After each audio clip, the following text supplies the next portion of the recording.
Bismillahirrahmanirrahim. Assalamualaikum warahmatullahi wabarakatuh. Saya nak kongsikan 5 tips untuk kita kekal positif. Pertama sekali, bersyukur. Bersyukur ni mampu untuk memimpin kita merasa cukup dan menghargai nikmat yang kita miliki. Kedua, cipta rutin. Rutin ni apa? Rutin ni kebiasaan kita setiap hari. Start dari kita bangun tidur sampai kita tidur semula. Adakah kita sedar dengan apa yang kita buat setiap hari? Ataupun kita bangun dan buat je apa yang kita suka. Ketiga, berinteraksi dengan orang yang positif. Okay? Kalau contoh macam saya suri rumah tak jumpa orang, saya positifkan diri kita dengan cara tengok live orang yang beri manfaat, orang yang kongsikan ilmu, orang yang meniaga.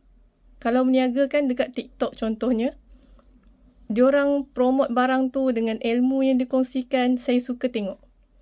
Supaya saya bangun pagi tu, saya lebih bersemangat. Keempat, memiliki tujuan hidup. Ada matlamat hidup. Ada perkara yang kita nak capai. Kita nak tinggalkan apa sebagai warisan contohnya. Okey, contohnya kita fikir kehidupan kita selepas kita mati. Apa yang kita nak tinggalkan? Adakah kita nak tinggalkan video kita joget-joget dekat TikTok, ataupun kita nak tinggalkan penulisan kita komen yang negatif dekat wall orang, ataupun kita nak tinggalkan perkara yang baik, kita nak kongsikan ilmu. Okey, apa sahaja yang kita yang berkaitan dengan diri kita, tindakan kita, apa yang kita nak wariskan. Setiap hari tu kita terutamanya zaman media sosial, zaman digital. Okey, penulisan ataupun video kita yang kita sebarkan dekat media sosial, kita nak yang macam mana? Yang terakhir yang kita buat. Okey? Kadang kita tak sedar, kita bangun setiap hari, kita nak buat video konten yang kita suka. Tapi kita lupa, kita ni akan mati. Jadi, bayangkan lepas kita mati, orang tengok video kita, video yang macam mana? Orang baca penulisan kita, penulisan yang macam mana? Okey, yang kelima, bantu orang lain atau mudahkan urusan orang. Okey, tapi jangan sampai ketepikan diri sendiri. Jangan sampai kita abaikan diri sendiri.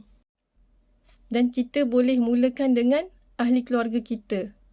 Mudahkan urusan ahli keluarga kita.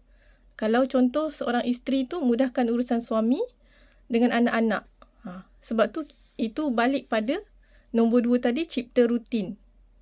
Okey, rutin kita lepas kita kahwin, suri rumah ni rutin dia lain. Okey, tak sama dengan waktu kita masih bujang. Okay, maksudnya adakah kita bangun untuk semata-mata untuk diri sendiri, ataupun kita bangun untuk beri manfaat. Kita bangun untuk berkhidmat. Apapun kebaikan yang kita buat, pasti Allah akan balas dengan kebaikan. Okay, tak semestinya kita akan terima kebaikan daripada orang yang kita buat baik tu. Okay, kebaikan yang Allah balas ni dalam pelbagai bentuk yang kita tak boleh nak tetapkan. Okay, semoga 5 tips tadi bermanfaat.